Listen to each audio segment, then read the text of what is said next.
Grabe. Ang laki ng mga alon, mga lods. Hindi naman tayo makapag-dive kasi ang lakas ng alon. Tsaka malabo ng dagat. Ayan, oh. Ayan.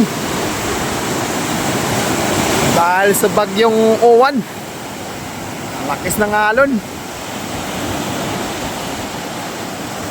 Hindi naman tayo makapag-dive.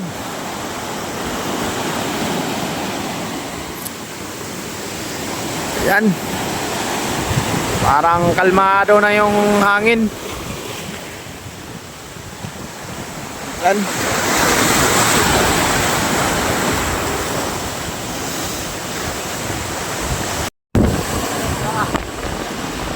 Saging ko naman.